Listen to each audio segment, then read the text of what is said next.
Voto sim, presidente. Vereador Lucas Dil, vota sim. Voto sim, senhora presidente. Vereador Zé D'Ambrós, também registra o voto no microfone e vota sim. Vereador Fiuza, como vota pelo regime de urgência?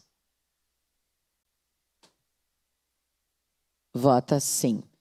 Encerrado o registro dos votos, encerrada a votação.